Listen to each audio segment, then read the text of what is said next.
The Las Vegas Raiders have officially made their final picks in the third round. They had back-to-back picks, both 98 and 99. And if you guys cannot tell, I am fired the hell up for both of these picks. The Raiders have went out and drafted 2 offensive linemen in back-to-back picks. The first guy that they took was tackle Caleb Rogers out of Texas Tech. This guy is probably going to be a guard in the NFL, but he is a guy that did play tackle. Talk about explosive movement, man. This guy has huge potential. But the second guy we took right after him, right, is a guy that I like probably a little bit more, and that's going to be William and Mary tackle Charles Grant. Both guys are tackles. Both guys probably project to a guard at the next level, but never say never. We've seen John Spytek draft guys in the past that were tackles. One of the two transitioned to guard. The other guy stayed at tackle. Although a lot of people thought he would play guard in the NFL, he ended up staying at tackle, and it kind of worked out for the Buccaneers. The Raiders have drafted back-to-back offensive linemen, and I could not be more excited about this. Charles Grant especially is a guy that I personally really like. And don't get me wrong, I do think that the Texas Tech offensive lineman is very solid as well. I think he is probably going to be a guard, though, based off of the way he kind of moves. And then he's also not super big either. Not that Charles Grant isn't either. Let's talk a little bit about Caleb Rogers first and foremost. So Caleb Rogers had a RAS score of a 9.43 out of 10.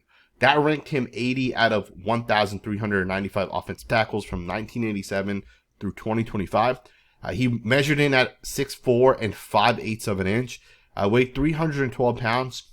But the thing that kind of separates him from some of the other guys is going to be some of these splits, right? So the 40-yard split, pretty solid, 8.43 out of 10, right? So kind of puts him in the 84th percentile for his 40-yard dash.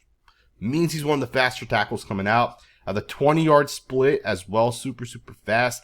The shuttle, 95 percentile, right? That is what kind of separates this guy. The 3-cone, right, is another big drill that actually does translate into the NFL. Some of the best tackles. The 3-cone and the shuttle are, they're drills that, you know, if you want to be an elite tackle, you have to be able to move, right? And those right there kind of measure that. Penei Sewell, top 10%, right? Guys like Christian Darrisaw, top 10%. And the Raiders drafted 2 offensive linemen that also tested really well. Caleb Rogers, as well as Charles Grant, man. I am so excited. I had to kind of calm down before we started making this video. Because I do think the Raiders had to revamp that offensive line, right? I don't think it's a surprise at all that the Raiders took 2 offensive linemen. They also ended up, bringing in Alex Kappa, and they ended up paying him 1-year contract, right? Maybe if he's good, he'll get that second year as well. But that's a generally 1-year contract, which means the Raiders got to figure out the guard positions. Got to figure out the right tackle position. I do think the Raiders will open up the battle between Caleb Rogers, DJ Glaze, as well as Charles Grant. I think DJ Glaze will still have the slight advantage over those 2 guys, especially given he's already played an entire year. He's already played 1,000 snaps. Plus, I want to see what DJ Glaze can kind of do at that right tackle position. Given the fact that we took him in the 3rd round just last year, right? One of the things I will say is it does kind of suck that DJ Glaze, you know, although he did show potential, it does kind of suck that Tom Telesco's not here. Because Tom Telesco picked DJ Glaze. We don't know if this scheme and system, you know, we don't know if DJ Glaze is going to fit it the same way. And to be honest, you guys, Caleb Rogers and Charles Grant are like on the opposite end of where DJ Glaze is. DJ Glaze is very strong, but DJ Glaze is a lot slower, right? Caleb Rogers and Charles Grant are much faster, they're much quicker. And I almost feel like Chip Kelly's scheme and system is going to be based off of guys on the offensive line that are fast, that can move, that can get after it. And John Spytek historically has drafted those guys as well, right? And at the end of the day, it doesn't matter too much, right? If you're a top 5 tackle, you're a top 5 tackle, right? It doesn't really matter. But it is interesting nonetheless that the Raiders are bringing in both Caleb Rogers and Charles Grant. So let's talk a little bit more about these 2 guys. Caleb Rogers, Texas Tech, he started at right tackle. The guy as a run blocker is elite as hell, right? As a run blocker, this guy reaches and gets in front of people just like that. It is so quick. It is so explosive. And he's physical as well, right? This isn't a guy that's just, he's just a reach blocker or whatever. This guy's physical. He will put people down into the ground, right? I did not think Caleb Rogers would go as high as he did go. But I also do understand, Texas Tech, it's a smaller school. Not that it's a super small school, but it's a smaller school relative to some of the larger schools. I do understand with a guy like Caleb Rogers, right? There's a lot more that goes into it. You got like medicals and those type of things. Caleb Rogers also fits the scheme probably a lot better. I think Texas Tech's system is probably a lot closer to something that Chip Kelly would want. We've seen this happen in the past. Matthew Bergeron. A lot of people have this guy ranked as like a 4th round pick. And the Falcons loved his tape, right? They took him, moved him from left tackle. He was a Syracuse left tackle, moved him to left guard. And the guy's been a starter for 2 straight years, and he's on his way to becoming a top 10 guard, right? Sometimes the scheme and system matters just a little bit more. With Caleb Rogers, that just makes sense, right? He's an elite reach blocker. He's an elite, climber. He can get to that second level. He can cut guys off. He's very, very smart, and you see all that on his tape. Plus, he played at Texas Tech, not William & Mary, right? So there's a difference between a guy like Rogers relative to a guy like Charles Grant. But again, we brought both of these guys in, right? And Charles Grant, to me, this was one of my favorite players coming out of this class. And I know he went at the end of the 3rd round. It's unfortunate for him because when he was coming into the Senior Bowl, some people thought this guy could be a 1st-round prospect. And unfortunately for him, he ended up getting hurt in the final game for William & Mary. And because he ended up getting hurt and not being able to play at the Senior Bowl, his stock fell, right? Let's just be honest. Teams are not going to draft guys unless they go to the Senior Bowl and they prove it. They're just not going to draft these guys very high. And for Charles Grant, he ended up falling into the back of the 3rd round. But do keep in mind, this guy went to William & Mary, dominated William & Mary, just physically tossed people around.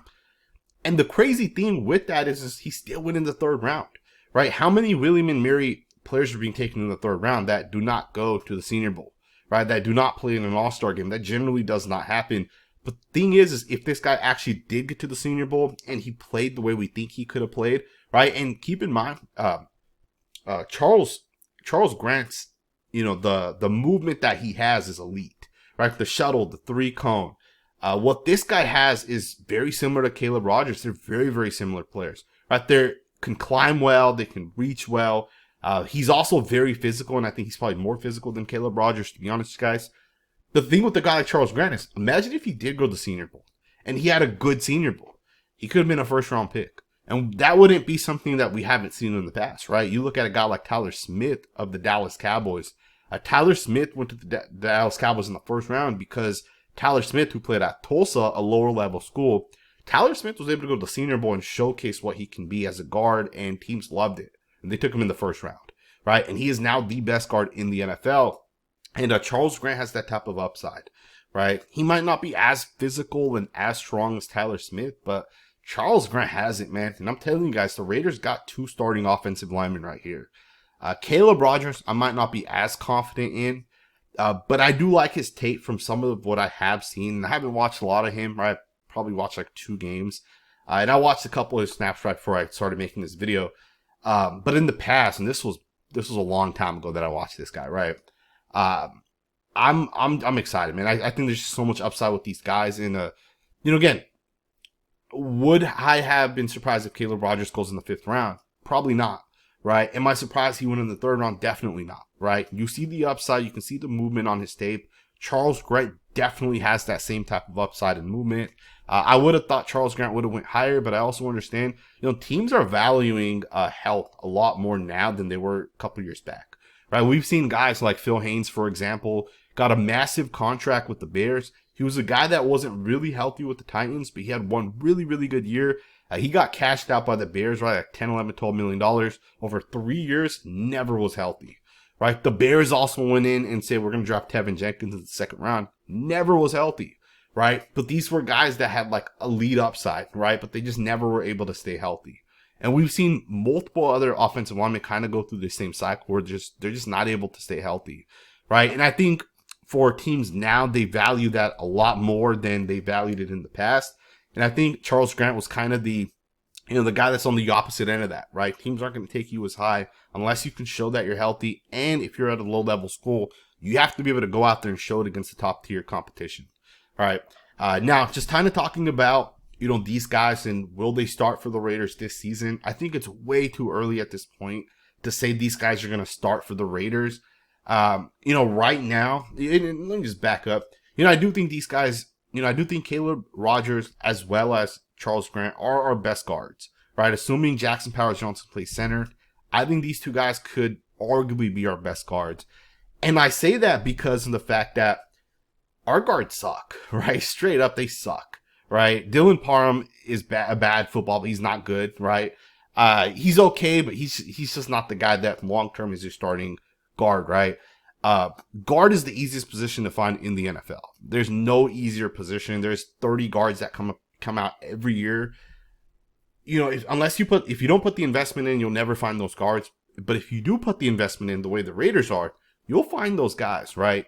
And right now, when I look at the offensive line, I wouldn't, put that pressure that these guys have to come in and be the day one starters. Let them develop, let them naturally take over as they take over. But I'm pretty confident one of these two guys will start day one at left guard, right? Because I don't really know which other guy will start. Jordan Meredith is not a starting caliber guard. He's a great backup, but not a starting caliber guard. Alex Capo was really bad over the last year and a half. So to me, I always thought that was kind of a bad signing. Dylan Parham has the most upside among that group, but he hasn't really proven it. He hasn't really taken over and locked down that job, which is also why the Raiders went out and got two guys that could both play guard. Now, it's not actually even guaranteed that DJ Glaze is going to be the starting right tackle. I hate saying this because, I'm not trying to turn this video negative, but, I'm just being honest with you guys. I don't think DJ Glaze is the future, right? You guys know how I feel about it. I've already stated it. Unless he develops, more than what we saw last year, which he can, right? And I do want to make that a point of emphasis. He can develop, right? But based off of what I saw last year, personally, based off of what I've watched, him and some of the other guys that have developed into starters, right? Spencer Brown's a great example of it. He came to the Buffalo Bills 3 years ago, was really bad his first year, but he showed a huge upside. And now he's a top 5 right tackle, right? You saw him kind of develop. And he showed a lot more upside that first year. You kind of saw that this guy had potential. With DJ Glaze, I don't really see that, right? So it's not guaranteed that DJ Glaze is going to get replaced. But one of these guys could even start at right tackle. Who knows, right? Caleb Rogers was a right tackle for Texas Tech. Although I'd find it hard to believe this guy's going to get inserted as the day one start. I'd find that hard to believe, right? I think it's DJ Glaze's job to lose, right? I really do think that. But I would love to see Caleb Rogers have opportunities at both right tackle and right guard. And I'd also like to see Charles Grant have that opportunity at right tackle as well. I think Charles Grant's potential and upside is, not including Jackson Powers-Johnson. I think his potential is the second highest right now among the unit that we have, right? His tape speaks for itself as well. It will be interesting, though, to see what the Raiders kind of do as they get out there. Because let's just say Charles Grant ends up winning out the right tackle position. Who then plays left guard, right? Alternatively, if DJ Glaze ends up winning out that right tackle position, then I think it's pretty straightforward. You put Charles Grant in at left guard, right? Because Charles Grant played left tackle in college. Move him into the left guard spot. And then, of course, Caleb Rogers played right tackle at Texas Tech. Move him into the right guard position. That just makes sense, right? I think that's natural right there. The Raiders could have a legit top 10 offensive line. Maybe not this year because these guys do have to develop. But in a year or two, the Raiders could have a top 10 offensive line, right? If not even a top 5 offensive line. It'll come down to coaching, of course, right? You got to have a good offensive line coach to develop. But there is huge upside, man. And if you guys can't tell how excited I am for both of these guys, you guys don't know me then at that point, right? I am very, very excited for this, man. I think the Raiders did a phenomenal job. And huge shout out to Tom Telesco. Huge shout out to my man, John Spytek, man. I questioned the wide receiver, TCU wide receiver. I questioned it. Questioned even more the corner. At that moment, I said, I'm just not sure, man. What is this guy doing? But these last 2 picks, I'm excited, man. John Spytek did himself a phenomenal job by bringing in both of these 2 guys. I think the Raiders got so much better over the first 2 days of the draft. If John Spytek just kind of continues what he did into tomorrow, right? I don't know if Deion Walker's been drafted. If he drafts a guy like that, right? And there's some edge players as well that are kind of available as well, right? Some good edge players. There's some good running backs. I know we took Ashton Genty, but man, there's some explosive ass running backs. There's a couple of wide receivers. Isaiah Bond is still available, which is crazy. If John Spytek takes what he did, right, from the 4 players that he got today or the first 2 days, and he takes that and kind of takes that to tomorrow, the Raiders could be, they could be in a really, really, really good spot as they kind of go forward. Right, development's obviously going to be a real thing, right? These guys aren't day one starters, but I can tell you right now, Caleb Rogers has potential. He has Pro Bowl potential. Charles Grant has Pro Bowl potential. Ashton Jeanty has all pro potential, right? Obviously. The other two guys I'm not 100% sure with. I do think the TC wide receiver has a little bit more potential, right? Than the corner, right? The corner's a raw prospect in my opinion, but he did have a really good year this past year. Specifically in zone coverage, right? Allowed less than 100 yards over the course of the season. Although, do keep in mind, PFF measures zone a lot different than man-to-man. So, a guy that's more man-to-man statistically will be a lot worse than a guy in zone. Just kind of keep that in mind when it comes to stats. Either way, man, I'm excited. Let me know what you guys think in the comments below. I am definitely going to be knocking out some film breakdowns hopefully tomorrow. We'll see what ends up happening as we kind of go forward, man. Thumbs up, subscribe if you're not subscribed, and I'll see you guys next time with another video.